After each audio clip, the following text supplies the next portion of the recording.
Olá, sejam muito bem-vindos. É um prazer tê-los conosco no Estadão Blue Studio Talks. Nessa série de episódios, vamos receber os jurados do Cannes Lions Festival para discutir marketing, conteúdo, inovação e publicidade. Eu sou Luiz Fernando Bovo, diretor de conteúdo e operações do Estadão Blue Studio, que é a nossa nova operação publicitária. Hoje vamos bater um papo com o Vico Benevides. O Vico é CEO Brasil e Executive Creative Director Latam da GTB. Focado em inovação, conectando experiências e tecnologia, o Vico tem liderado a transformação estratégica e criativa do negócio. Ele foi premiado junto com a Ford nos mais relevantes festivais do mundo, como o Cannes. A Mashable escolheu uma criação da GTB como uma das 14 inovações que ajudaram a tornar o mundo um lugar melhor. Vico, muito obrigado pela presença. Bom dia. Primeiro, obrigado aí a todos. É um enorme prazer e orgulho estar aqui fazendo parte desse Talks com vocês. Eu, particularmente, sou um fã, então que legal estar aqui. Vamos lá para um papo legal. Muito bom. Aqui comigo para conversar com o Vico, temos o Daniel Canelo, que é o diretor de criação e planejamento do Estadão Blue Studio. Vico, eu queria que você contasse para a gente, assim, logo de cara, o que é o Accessibility Match, que é essa inovação que foi reconhecida pela Mashable. Acho legal, até antes de contar o produto e a inovação em si, contar um pouquinho de onde veio esse insight. Basicamente, durante uma reunião que a gente estava tendo com a Ford, que é o nosso cliente, né? A gente percebeu que existia um mercado que estava crescendo muito, que de ano contra ano ele crescia quase 300%, que é o mercado que a gente chama de PCD, que nada mais é o mercado de pessoas que têm algum grau de falta de acessibilidade motora, alguma coisa, usam cadeiras de roda, essas coisas. E a gente sentiu que ali existe uma oportunidade de se conectar com eles de uma forma verdadeira. Acho que foi daí que surgiu e começou esse briefing dentro da agência de o que a gente poderia fazer para estar mais perto do mundo dos cadeirantes, da Ford, conectar com eles de um jeito super autêntico. E nas sessões de brainstorm surgiu a ideia do Accessibility Match, que nada mais é do que um tapete de acessibilidade. Quando a gente olha as nossas cidades hoje no Brasil, ela é muito restritiva ao cadeirante andar na rua, né? Muitas calçadas não têm rampa de acesso, ou a própria calçada tem muitos buracos. Então, assim, infelizmente, é uma parte dessa nossa sociedade que sofre muito com isso, né? Com essa falta de estrutura. Foi pensando um pouco nisso que a gente viu dentro do carro, no caso era o EcoSport, que por sinal era o carro que mais vendia para esse universo de PCD, né? Esse mercado, que a gente poderia fazer o uso de uma peça até então que a gente gosta de chamar mais passiva e torná-la ativa. Então, era o tampo da mala do carro, que a única função técnica ali no carro era de realmente proteger entre o step e as malas que você coloca, né? E a gente falou, por que isso não poderia virar uma rampa móvel, onde o cadeirante tirava essa tampa, ela tinha que ser de um jeito que ela pudesse fechar e abrir, e você colocar nas costas da cadeira, assim, né? E que pudesse servir como uma rampa ajustável a qualquer lugar que você estivesse na rua. Basicamente, a ideia é essa, tá? Então, o Accessibility Match, ela é uma rampa que está no porta-malas do carro, que serve como tampa de porta-malas, mala, e você usa ela no dia a dia quando você está andando pela cidade. Então, assim, é uma coisa que a gente sempre pensou também, né? Porque mobilidade, a gente acredita, e a Ford acredita, que é a coisa mais importante, o direito de ir e vir de um ser humano, né? Então, assim, quando o carro para, não necessariamente você, como marca, precisa parar ali com o carro, né? Então, a gente viu nisso uma baita oportunidade de criar uma inovação que pudesse ainda se conectar com esse público num jeito super autêntico. Acho que foi um baita sucesso, graças a Deus. Desde o início desse projeto, a gente também se conectou com cadeirantes, com pessoas, para ter certeza que cada step do processo, cada decisão, ele era autêntico e fazia sentido na vida deles. Então, isso eu acho muito importante quando você vai se conectar com qualquer grupo, você ter certeza que faz parte das decisões uma pessoa que tem autenticidade de falar se aquilo é bom, se não é, se é melhor para a esquerda, se é melhor para a direita. Então, assim, graças a Deus foi um trabalho muito bacana e que também foi reconhecido pela indústria. Então, isso também é muito importante, eu acho. Muito legal, sensacional. E é legal isso que você falou mesmo, porque a inovação ela tem que realmente, de fato, né, resolver um problema do seu cliente, né? Então não faz sentido se você cria uma inovação que não interessa a ninguém, né? Daniel? Ô, Vico, tudo bem? Prazer falar aqui contigo, né? Bem-vindo aí ao Talks. A gente, só falar um pouquinho de pandemia aqui, tá? Pela nossa leitura aqui, pela minha leitura, você se propõe a ter uma abordagem tailor-made aí né, nos seus projetos, né? Como é que a pandemia, de alguma forma, dificultou essa abordagem, né? Seja pelas incertezas do momento ou pelas novas formas aí de se comunicar com os clientes e com os stakeholders. Fala um pouquinho para a gente sobre isso, por favor. Eu acho que assim, a pandemia veio forçar uma cultura que ela já existia.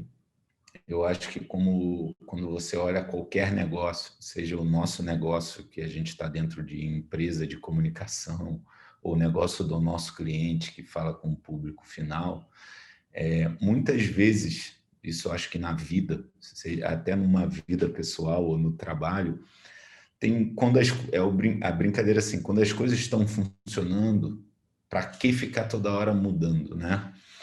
E eu acho que a pandemia veio forçar e tirar a zona de conforto de qualquer negócio, né?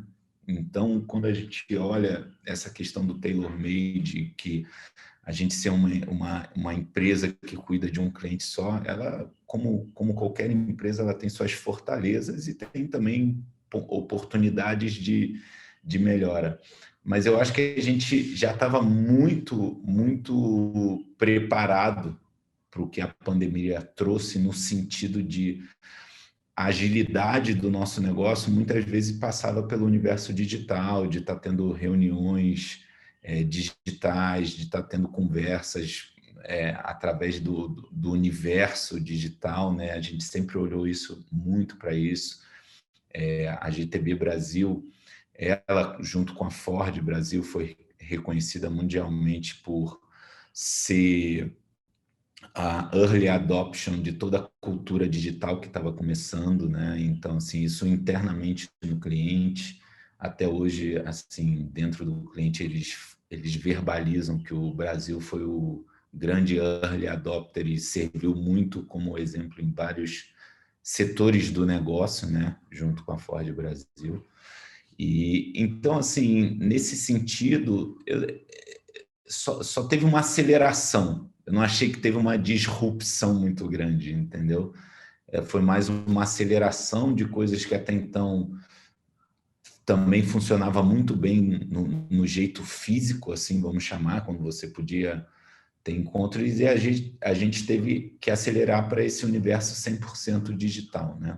Eu acho que agora que a gente já passou praticamente 2 anos convivendo com essa pandemia, né? Não chega a 2 anos, mas quase 2 anos, eu acho que a gente também já tem maturidade para avaliar onde são as áreas que funcionam mais, onde as áreas do físico também são mais relevantes. Então, a gente hoje já está se programando para um universo mais ali na frente, onde a gente consegue equalizar tudo isso, entendeu?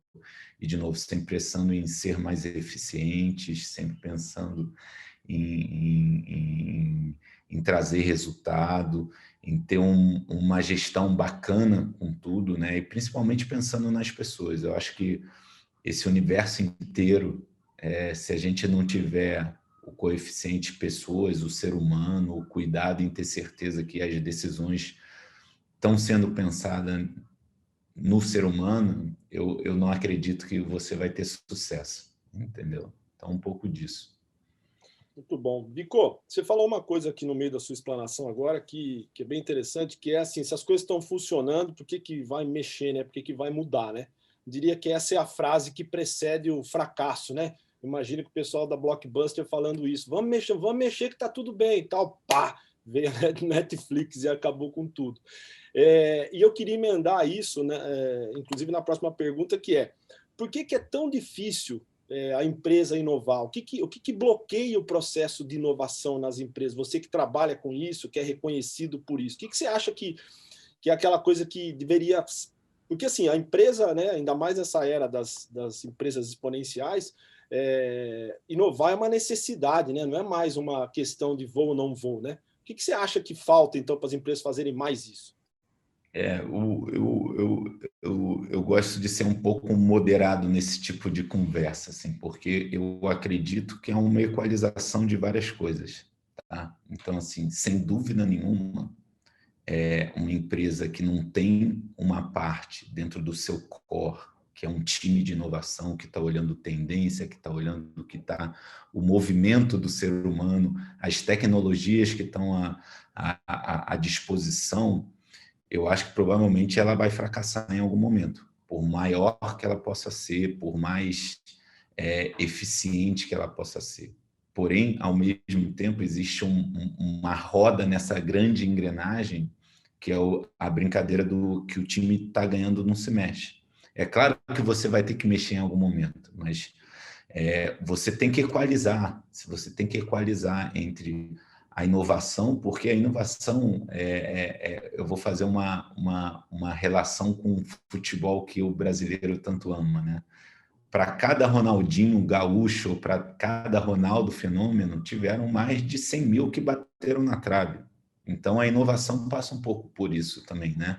Quando a gente escuta o Netflix, que é um sucesso, ou várias outras marcas, teve várias que não deram certo, né? Então, assim, por isso que você saber equalizar isso é muito importante, entendeu? É claro que quando você começa com uma empresa, vou brincar aqui dentro de uma garagem com 3 sócios ali, você não tem muito a perder. Então, você vai inovar no core 100%, né? 300%. Quando você é uma empresa que você tem não sei quantos funcionários, 1000 funcionários, você já tem uma receita, não dá, é muito difícil você ter como core o que uma empresa está começando ali na garagem, é muito difícil. Então, você precisa saber avaliar e criar essa equalização. Mas, sem dúvida nenhuma, inovação, empresa que não investe em inovação hoje, provavelmente é difícil sobreviver a esse mundo que a gente hoje está vivendo, onde as coisas acontecem muito rápido. Você vê marcas valendo bilhões em semana e marcas que valiam bilhões valendo reais em uma semana. Então, assim, é um mundo bem difícil. Aí você bate também de frente muito com choque de cultura, porque, assim, são 2 universos onde a cultura são muito diferentes, né? E como você equaliza tudo, né? É claro, quando você começa do nada é muito mais fácil, você já cria a cultura que você está vendo ali, você está preparado para mudar. Quando você fala de grandes marcas, grandes empresas que já têm uma cultura que até então tiveram muito sucesso, você equalizar isso é mais difícil. Não é que não dá, só é mais complicado, mas também tem espaço para isso. Muito bom. E o fracasso faz parte da inovação, né? Tem muito fracasso, eles têm que saber lidar com isso, né? Daniel?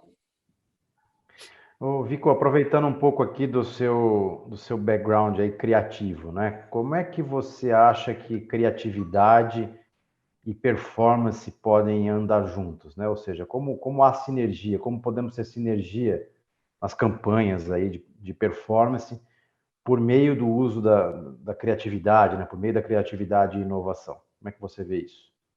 É engraçado quando a gente fala de criatividade. Eu vou te falar que eu sou um grande defensor da criatividade como essência. Ao mesmo tempo, eu sou um grande defensor de que criatividade não pode estar simplesmente dentro do departamento criativo, né?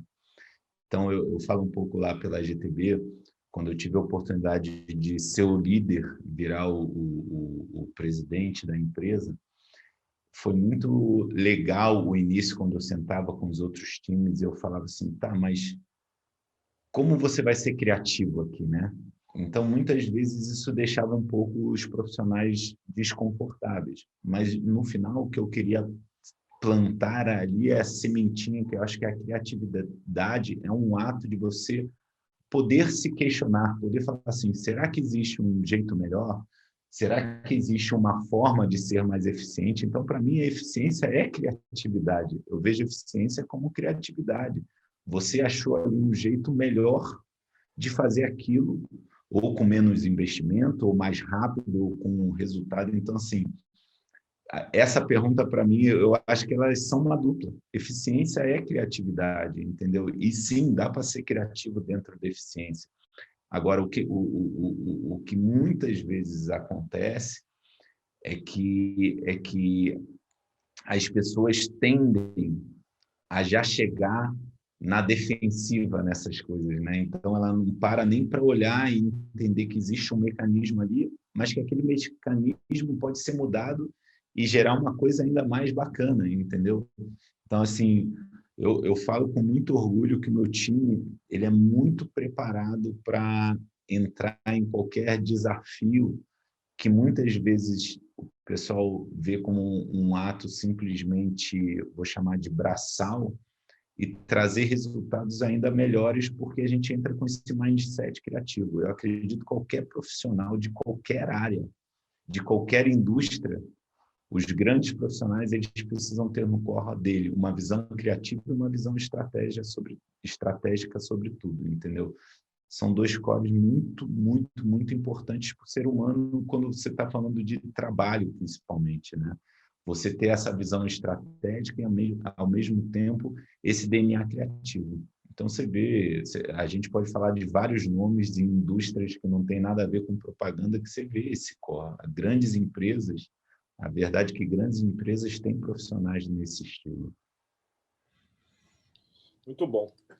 Bom, esse é o Estadão Blue Studio Talks. Estamos conversando hoje com o Vico Benevides. Vico, você acha que as marcas agora, principalmente por conta da pandemia, né, estão mais focadas em causas? Você acha que defender uma causa é mais importante ou igualmente importante do que falar de si mesmo? Como que você enxerga isso? Eu acho que, sem dúvida nenhuma, eu acho que hoje abraçar uma causa, ou vou além, ter uma opinião clara, você como marca, é o nome do jogo hoje. Por quê? Sim, por conta da pandemia, mas eu acho também por conta que o universo digital hoje, ele não deixa mais ninguém se esconder debaixo do tapete, entendeu? Então, assim, você que tem um discurso e não tem a atitude daquele discurso, dificilmente você vai sobreviver. Isso vale para a marca, isso vale para o ser humano como um todo. Então, assim, ou você o que você prega, né? Ou a sua atitude é o seu discurso, ou dificilmente você vai ser uma pessoa respeitada, uma marca respeitada, né? Principalmente as marcas hoje, elas precisam ter seu ponto de vista sobre o mundo, sobre as pessoas. Elas quase têm uma responsabilidade de fazer um mundo melhor. Então, por isso que as grandes marcas, as marcas mais eficientes e adoradas pelo público, elas sim têm um posicionamento muito claro, sim defendem as causas que fazem sentido. Isso é uma outra coisa muito importante. Acho que tem uma palavra que tem um significado muito importante nesse jogo de marcas e causas, que é autenticidade. Eu acho que, assim, se não for autêntico, o público vai perceber, entendeu? Se não tiver de acordo com o propósito que você tem como empresa, o público percebe. E aí é a hora que você cai num universo que você não gostaria de cair. Ao mesmo tempo, quando você é extremamente autêntico, quando você tem esse propósito, você consegue ver o público amando sua marca, idolatrando sua marca, e é tudo que qualquer empresa quer, né? Você ter um público fiel, uma lealdade, E é isso que todo mundo busca. Então, sem dúvida nenhuma, a questão de hoje você ter uma causa, desde que autêntica, você ter um propósito, desde que muito autêntico e que condiz, e essa relação de as suas atitudes estão diretamente correlacionadas ao seu discurso, é extremamente importante. E eu acho que isso que é o nome do jogo hoje, para falar a verdade. Legal. Daniel? Eu vi com duas perguntas aqui, na verdade. Uma como no seu chapéu aí de criativo, né? E uma mais para o seu papel aí de líder, né? Da organização que você atua. A primeira delas, né? Como é que você vê o papel do conteúdo nos projetos, né? Se você acredita que o conteúdo é de fato a chave, né? Para o sucesso das campanhas. E como CEO, né, imaginando aí o fim da pandemia no médio prazo, né, como é que você vê as pessoas preparadas aí para entrar nessa nova fase aí, seja de relação de trabalho, seja de uma nova perspectiva da sua vida social, etc. Como é que você enxerga essas duas questões? Respondendo a primeira do conteúdo, eu acho que não é de hoje, né? Acho que o conteúdo ele já faz parte da dinâmica e da construção de qualquer marca, né? Cada vez mais. Mas é importante, eu vou voltar nessa palavrinha também, que é a autenticidade, entendeu? Então, assim, você tem que ter certeza que aquele conteúdo e os parceiros e o que você está trazendo para entregar para o seu público é relevante, tem autenticidade, faz sentido hoje.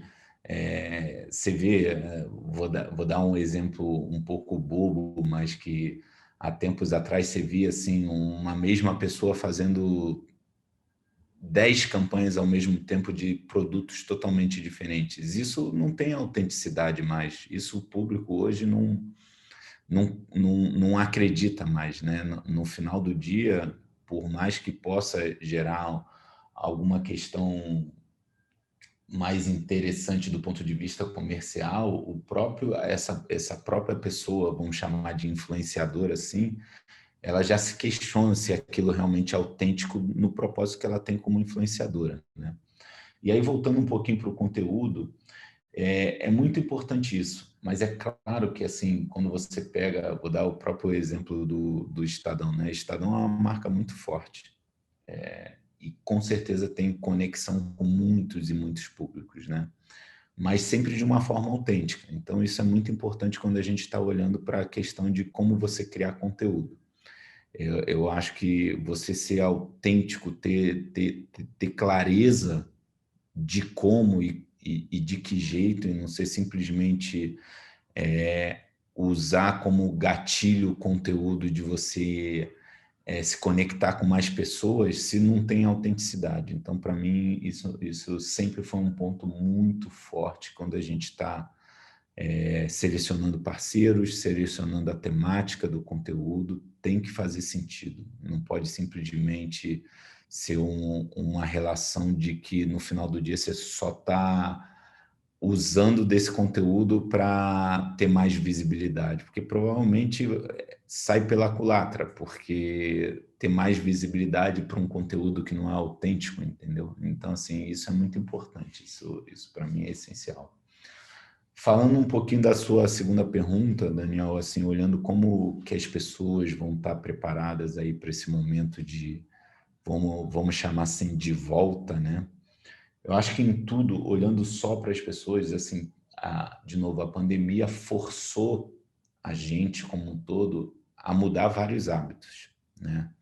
Eu acho que todo mundo, individualmente, como grupo, como a nossa convivência social, a gente foi forçado a mudar vários hábitos. Ao mesmo tempo que eu, pelo menos olhando estudos, olhando pesquisas, também tendo a minha sensibilidade do dia a dia, assim, famoso feeling, eu acho que já a gente tem um tempo suficiente para também avaliar o que a gente sente falta de quando estava antes, né? E aí eu vejo um futuro onde a gente vai equalizar muita coisa, né?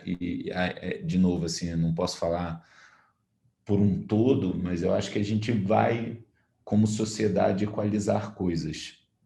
Você escuta muita gente falando, não, vai ser igual como era, a gente falando, não, nunca mais vai ser como era, mas eu acho que eu vejo por um lado de equalização, onde, de novo, o ser humano ele sempre busca o que é melhor para ele, o que faz ele se sentir melhor, né? Em qualquer relação, quando eu falo isso, por exemplo, assim, vou brincar, vou falar de mim, né? Tinha coisas que até então eu não comprava online, que hoje eu falo assim, pô, é melhor comprar online, entendeu? Então, assim, são hábitos que você vai equalizando na sua vida, e eu acho que como sociedade isso vai acontecer. A gente olhando, vou falar um pouco da nossa empresa, sem dúvida nenhuma, a gente vai começar num esquema extremamente híbrido, mais leve. Não acho que o 100% online ele também é o 100% eficaz. Eu acho que tem várias coisas que são melhores, tem outras coisas que a gente perdeu um pouco, entendeu? E sempre buscando ser eficiente como relação de pessoas, de profissionais também, é importante buscar essa equalização. É um pouco do que eu acredito nessa volta, entendeu? Legal, Vico. Uma última pergunta aqui. Você, quando estava falando do Accessibility Match, você falou de como foi desenvolvido, citou ali do envolvimento do cliente. Eu queria saber de você como é que é o trabalho de cocriação, como é que vocês trabalham com isso, se para vocês é legal, como é que funciona esse trabalho de envolvimento de clientes, de publishers, enfim, nesse trabalho de criação de projetos. Isso é uma outra temática que eu gosto sempre muito de desmistificar, né? Eu acho que assim a criação, sim, o ato de criar, ela permite diferentes olhares, diferentes opiniões. Então, assim, eu sempre fui muito a favor de cocriação, sou muito a favor de criar um espaço onde as pessoas ficam um pouco mais desconfortáveis para poder justamente puxar elas no ato de tentarem ser mais criativas. Então, assim, co-criar, eu sempre acreditei muito. Porém, o que eu vejo muito acontecer, e aí é uma questão que eu particularmente discordo em alguns momentos, é que, assim, a maioria tem a decisão. Aí eu acho que você entra numa área mais técnica, na minha visão, que, assim, ao mesmo tempo que você tem a cocriação, em algum momento você tem que ter pessoas responsáveis por aquilo que vai vir, ou pessoas responsáveis por a decisão final do que vai sair. Então, assim, eu vejo, por exemplo, na GTB, a GTB e a Ford, quantas e quantas vezes a gente está sentado junto com o cliente, desenvolvendo insights, ideias, co-criando sobre diferentes desafios, né? Mas chega uma hora que você tem que pegar aquele time que você sabe que tecnicamente vai ser responsável por pegar tudo aquilo e transformar aquilo numa coisa realmente bacana, diferente, eficiente, e que venha a inovação. Então, assim, eu também acredito nisso, mas o ato de co-criar eu acho interessantíssimo. Eu só não sou a favor do que quando dizem que o que a maioria votar é que é o certo, né? Tem uma brincadeira que vem até é uma frase famosa do Henry Ford, né?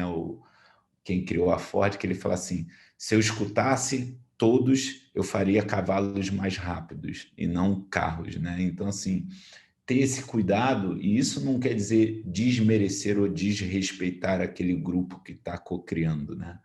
Mas chega uma hora que sim, você precisa de uma habilidade mais técnica de tomar algumas decisões. E aí por isso que nessa hora é importante você ter uma responsabilidade ou dar responsabilidade para algum profissional, né, que tenha essa qualidade técnica, né? Então, assim, muitas vezes eu já participei de dinâmicas de cocriação que eu saí um pouco frustrado porque eu percebia que a decisão era a decisão da maioria. E não necessariamente é, entendeu? Eu nessa hora é uma hora que eu particularmente tenho uma visão um pouquinho diferenciada quando eu vejo esse tipo de dinâmica, entendeu? Excelente. Bom, esse foi Vico Benevides, Estadão Blue Studio Talks. Conversamos com o Vico hoje, que ele é CEO Brasil da GTB. Vico, obrigado pela presença, excelente papo, viu? Obrigado a vocês, obrigado, Bovo, obrigado, Daniel. De novo, assim, baita orgulho estar aqui com vocês. E vamos para cima. Quando vocês precisarem, estou aqui. E muito legal estar aqui falando com vocês, com o Estadão, no Blue Talks. Bem bacana, adorei. Obrigadão. Um abração aí para todo mundo. Antes de terminar, eu gostaria de dizer que o Vico e a GTB Brasil aceitaram o convite do Estadão Blue Studio para desenhar o que seria esse nosso novo posicionamento. O resultado vocês podem conferir no Estadão impresso, nas nossas redes sociais e também no site do Estadão Blue Studio. Em nome do Estadão Blue Studio, quero agradecer a audiência de vocês. Acompanhe essa e as demais entrevistas da série na nossa plataforma de streaming, que pode ser acessada no endereço estadãobluestudioplay.com.br. Ficamos por aqui e até a próxima.